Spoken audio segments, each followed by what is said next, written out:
Welcome to this session, Dyslexia Initiatives in Topeka Public Schools, Session 3. I'm Robin Dixon, Pre-K through 5th grade ELA Social Studies Consulting Teacher, and I will be your presenter for this session. Let's begin by reviewing our learning intentions for this session. Today we are learning the names and descriptions of the hemispheres and lobes within the brain. We are going to learn why it is important to understand how the brain learns to read, and we are going to learn how the parts of the brain work together to efficiently and effectively read. We will know we are successful when we can name the 2 hemispheres and 4 lobes of the brain, list reasons why it is essential to understand how the brain learns to read, and finally, describe the parts of the brain used for reading and how they work together.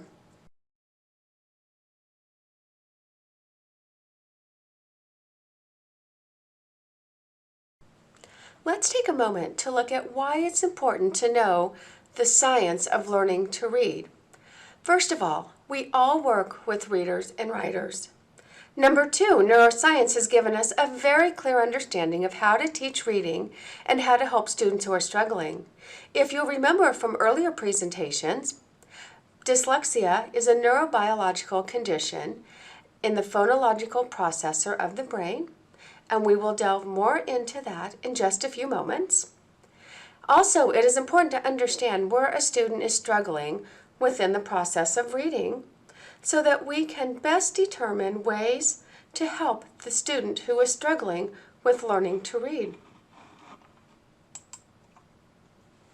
To begin this presentation, you are going to take just about 15 to 20 minutes to complete the activity on the screen.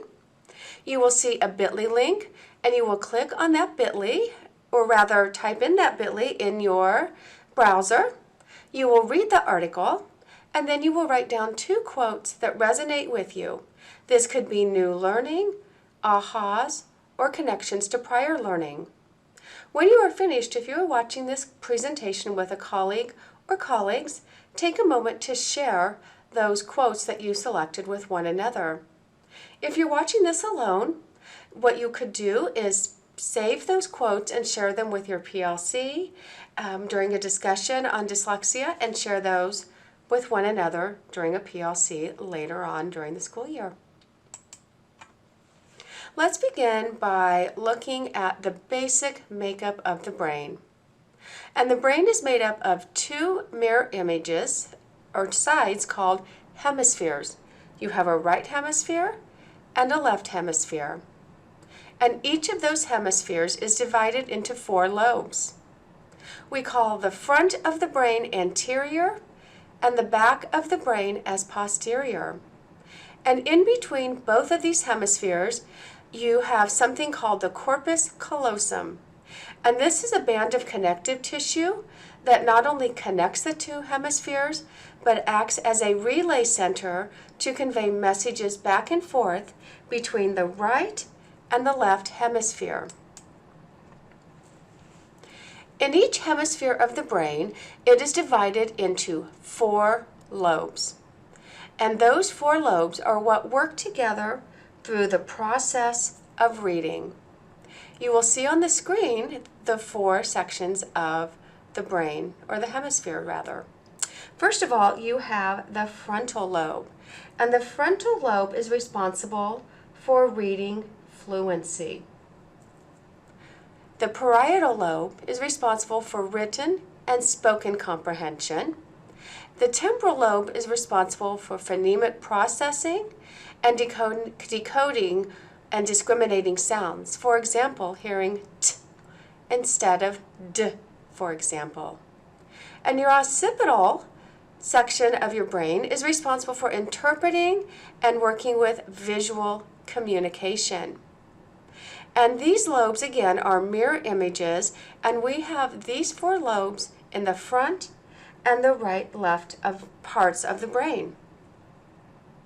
And for the focus of this presentation, we are going to be focusing on the left hemisphere.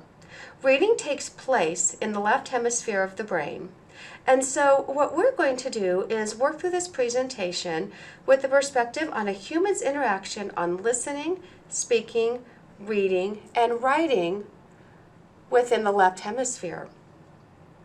So these three lobes that you'll see on the screen, the parietal, occipital, and temporal lobe, are what work together to help us with reading, and these are located within the posterior cortex of the brain.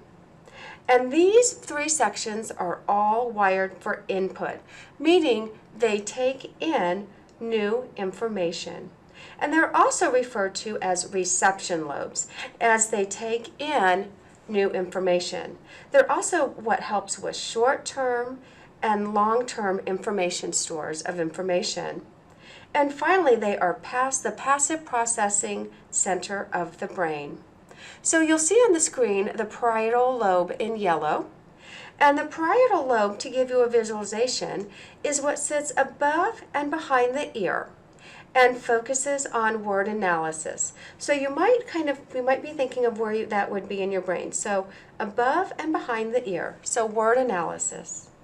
The occipital and temporal lobes that you'll see in pink and green on the screen are beneath and somewhat behind the ears at the bottom of the brain.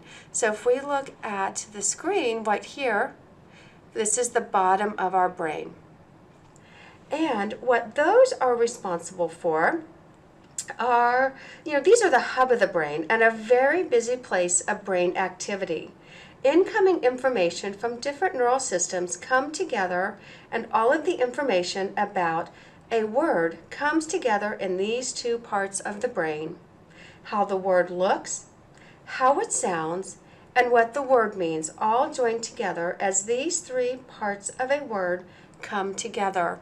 So you'll see that the parietal, occipital, and temporal lobe must all be working strongly together in order for a student to learn to read. And again, you'll see the frontal lobe. And the frontal lobe is programmed for output and works as a conductor.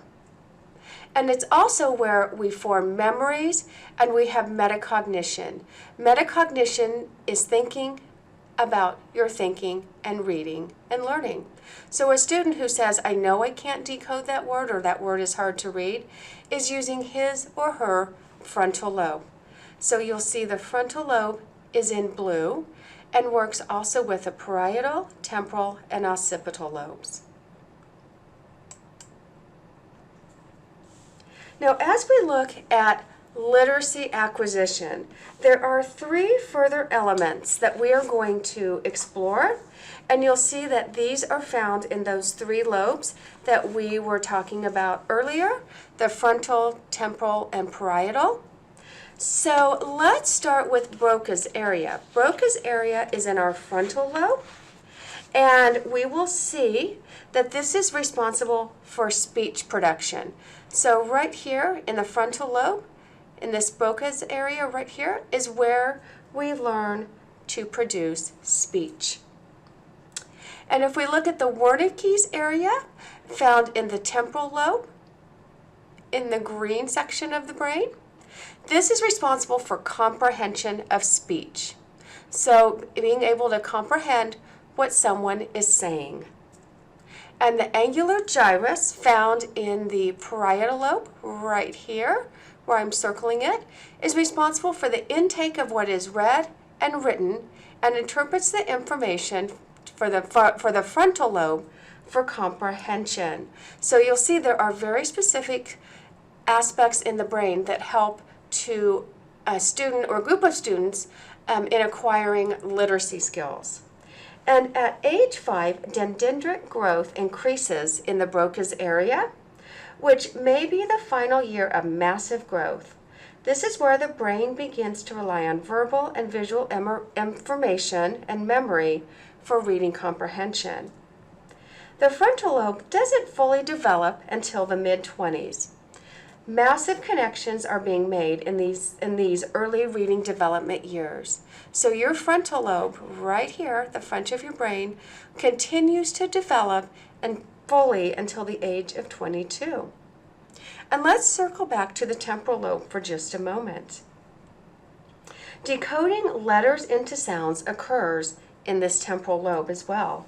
Letters and sounds first meet in this area of the brain. So in our early learners, learning the letters and the sounds and decoding words occurs in this area. And as a child begins to decode letters, Wernicke's area, which is auditory, receives the letter shapes and the speech sounds and creates a relationship between them. The phoneme analysis center is critical for mapping phonemes, which are sounds, to graphemes, which are print. And with practice, the letter-sound translation can become automatic. Automaticity is what allows for a reader to read and comprehend. So you'll see that reading is a complicated process that involves each and every section of the brain. Let's take a moment to review the responsibilities of each lobe of the brain. The parietal lobe is responsible for spoken and written word comprehension. The occipital lobe is responsible for receiving and interpreting visual communication. The temporal lobe is responsible for phonological awareness and decoding and discriminating sounds. And the frontal lobe is responsible for reading fluency, grammar, and comprehension. So let's take a moment to learn more about phoneme analysis. And remember that a phoneme is a sound, and there are 44 phonemes in the English language. And it is in the temporal lobe where auditory sound is processed. And phoneme analysis is the foremost skill contributing to word decoding fluency. We know that if students do not have strong phoneme analysis, they will struggle to learn to decode and learn to read. And when we think of our older readers, we can have older readers who have had years of exposure to print and seem to have been taught learning how to read multiple times in multiple formats, but they still show deficits in phoneme processing. And this will manifest itself in the following ways. Decoding multisyllabic words, sound by sound decoding, misplacement of words in spoken language, for example, saying aminal for animal. A student who struggles with decoding multisyllabic words may get the first syllable correct, but not the remaining syllables. And these are also older readers who very much are still sounding out words as they're reading. We've covered quite a bit of information on the science of reading and the brain research behind reading. So let's take a moment to pause, jot, and reflect on what you have learned about learning how to read so far. So pause the video, write down 2 to 3 new understandings, and if you are watching this presentation with a colleague or colleagues, take a moment to share those out. If you are watching this presentation by yourself, take a moment to process your new learning. And once you are ready, you may start the video and proceed to the next section.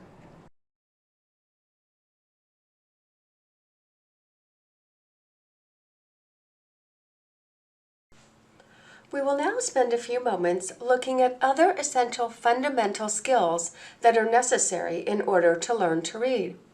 On the screen, you will see the simple view of reading. And in the simple view of reading, this states that reading comprehension is the product of language comprehension times decoding. And if you think of a student who has strong language skills and can't communicate well with peers, but they decode sound by sound when they get to multisyllabic words, this student would have a 1 in the language comprehension side of the equation and a 0 in the decoding side. The product of this is 0. The student is not reading for comprehension. On the other hand, you have a student who may have an intellectual disability and doesn't have all of the language skills necessary for grade appropriate conversation. This student can read grade level text beautifully. This student would have a 0 in the language comprehension portion of the equation and a 1 in the decoding portion. The product of this is 0.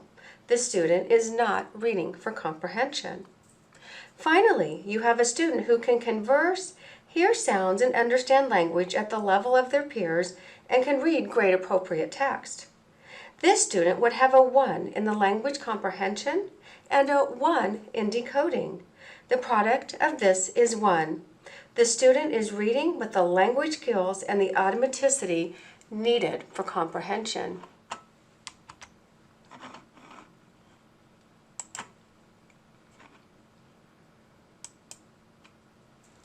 On the screen, you will see Scarborough's rope.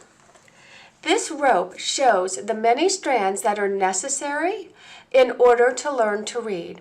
At the top of the screen, you will see language comprehension, which includes background knowledge, vocabulary, language structures, verbal reasoning, literacy knowledge.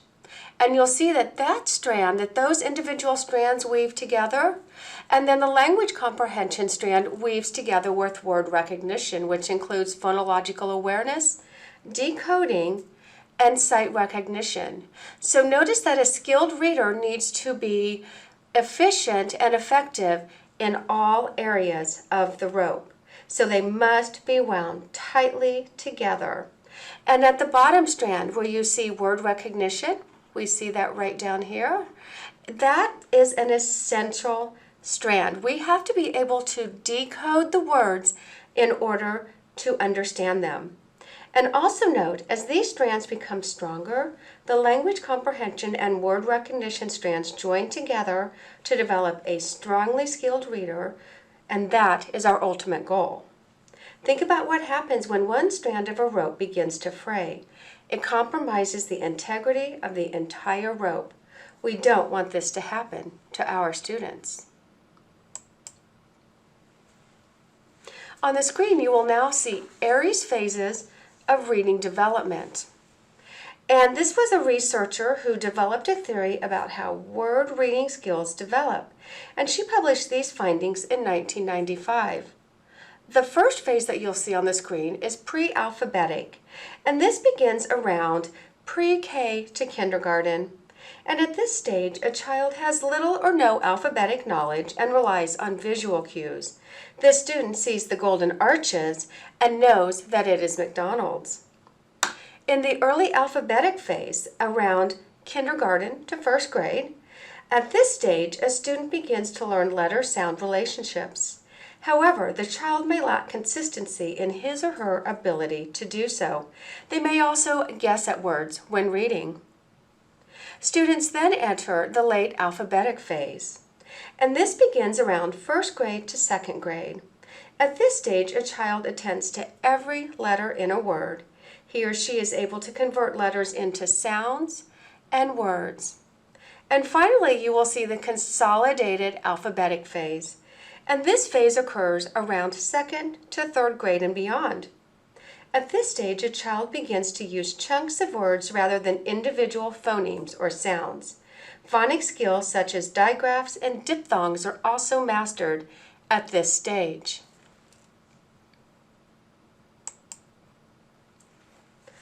Let's take a moment to pause the video and reflect on what you've learned about the work of Scarborough and Erie. So you may pause the video and write down 2 to 3 new understandings and share them if you are watching this presentation with a colleague or colleagues. If you're watching individually, take a moment to reflect on new learning.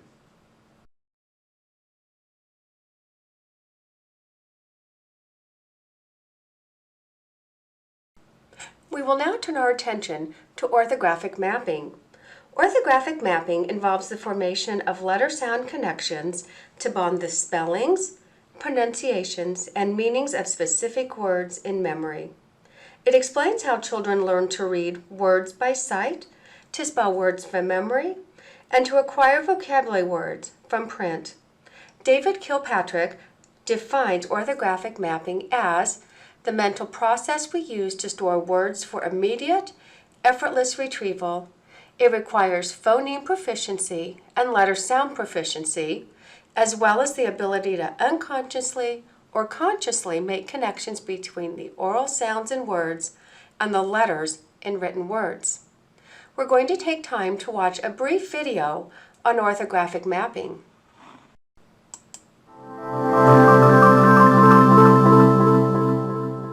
Take a look at this familiar word. How long did it take you to read it? You probably read it immediately, effortlessly. Researchers estimate that when a word is familiar to you, you read it in less than 1/20th of a second. Words that we read effortlessly are called sight words. Sight words can be high-frequency words like these. Sight words can also be low-frequency words like these. If you read these words effortlessly, they are sight words for you. The collection of words you can read without conscious effort is called your sight word memory. Literate adults have a sight word memory of between 30,000 and 70,000 words. Everyone's sight word memory is a little different. A first grader's sight word memory often includes words like this. A doctor's sight word memory often includes words like this. The evidence is very clear that the way to get a word anchored into our sight word memory is through decoding. Once we decode a word successfully several times, it sticks in our brain, where we can recognize and retrieve it effortlessly. High-frequency words are often the first words we strive to anchor into our students' sight word memories. That's because high-frequency words are words that occur most often in print. At Really Great Reading, we call these words heart words. Heart words are the first words students should learn by heart. These words need to become sight words for our students because they appear in text so frequently, and automatic retrieval of these words plays a big part in reading fluently. Commonly, educators try to teach high-frequency words through rote memorization. They use flashcards or put them on a word wall, hoping that if students see the words enough times, they will stick. This isn't much different than what we do in geography when we ask students to look at the shape of a state and then name it. The state with this shape is California. This shape is Florida. Decades of research, however, tell us that rote memorization targets students' visual memory and is not the most effective way to learn to read words. And decades of experience tell us it's a method that's boring for everyone involved. To store words in our sight word memory, we need automatic letter sound associations, proficient phonemic awareness, and the ability to connect the sounds in a word to its written form. When we focus solely on rote memorization, we leave out the part that we know works best: connecting sounds to letters. When high-frequency words don't follow common patterns, it can be tricky connecting sounds to letters. However, even in tricky words, there are lots of parts of the word that make sense. It's not like we look at the word said and say glorp. Most irregularly spelled heart words like from, what, and said have only one irregular letter-sound relationship. This is the secret to helping students remember tricky heart words. It's how to make the tricky sticky. You just spent a few moments watching a video about orthographic mapping. After watching that video, it should give you a stronger idea of what orthographic mapping would look like. Now we're going to spend some time going deeper into understanding exactly what orthographic mapping looks like from a student's perspective as he or she is learning to read. So let's review for just a moment. Orthographic mapping is our mental and our oral filing system for words. This is what allows us to access words that have been stored as a whole word rather than sound by sound. In the video, they talked about the word from. That word did not need to be sounded out. You were able to look at that word as a whole, as it has been mapped into the brain and can be seen as a whole word. And it's important to note that when we are orthographic mapping words, words in this process must be meaningful. So they have to be words that have meaning to the student. And this is also the ability to associate a string of phonemes, which are sounds, into words with the order correctly in the word. For example, the word cat, k, a, t, putting those sounds in order. And again, words with meaningful relationships are anchored into permanent memory. This could be connecting those words to prior learning, or they could be words that pertain to that student individually and students have a personal connection with. There are two types of words that can be mapped. The first type of words are transparent words, and these are words with one-to-one correspondence. You will see in the word bed, you will see 3 letters and 3 sounds. B for the B sound, E for the short E, and D for the D. So the way this process works is that we hear a word and it activates our long-term memory of the word. When I see the word bed, I automatically have a mental image of a bed. Now, it's important to note that students all may have a different visual image, and that's okay. What's important is that they have some kind of visual representation.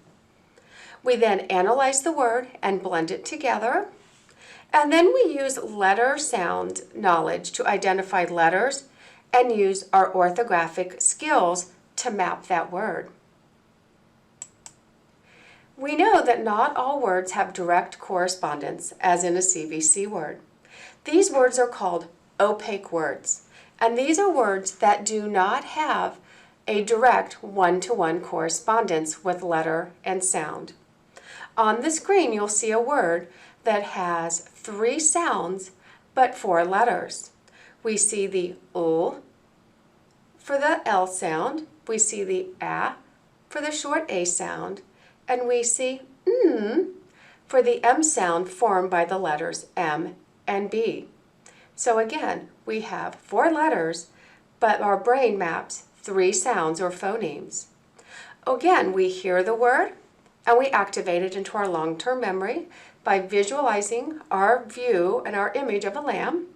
We analyze the word and blend it, and we use the letter sounds to identify letters within our orthographic mapping process. And students do this with all words in order to get those words into long-term memory and to remember words with meaning. Here's another example, the word said. This again is an opaque word. Notice that we do not have a direct correspondence, 1 letter to 1 sound. In the word said, we have 3 sounds formed by 4 letters. That AI makes 1 sound of a short E. So again, students will go through the very same process with this word as they did with the previous words mentioned. You'll see another opaque word. In this word, you will see SH, which makes the sh sound. So again, we see sh, SH for the sh sound, O for the short O sound, and the P for the P sound. So orthographic mapping is an essential skill that students must go through to learn to sound and blend words and get those words into long-term memory. We have spent time learning about the brain and how all parts of the brain are used in the process of reading. A great deal of technical information has been shared with you. Take a moment to process and jot down some of your new learning. Also think about how this new learning connects to what you already know about the brain and learning to read. How will this new learning change your practice in the classroom? How will it help you better serve your students? After writing down your thoughts, take some time if you're watching this presentation with a colleague or colleagues to share your new learning. If you're watching it alone, you can write that information down and share it at a later date with your PLC. Let's end this presentation by spending just a moment to determine if our learning intentions and our success criteria were met. Today we learned the names and descriptions of the hemispheres and lobes within the brain. We learned why it is important to understand how the brain learns to read. And we also learned how the parts of the brain work together to efficiently and effectively read. And our success criteria. Can you name 2 hemispheres and 4 lobes of the brain? Can you list reasons why it is essential to understand how the brain learns to read? And can you describe the parts of the brain used for reading and how they work together? If you can answer yes to those questions, then your learning intentions and success criteria have been met for this presentation. I want to thank you for spending time watching this presentation and learning about reading and the brain. And after watching Module 3 or Session 3, you can proceed on to Session 4 of this series, Dyslexia Initiatives in the Topeka Public Schools.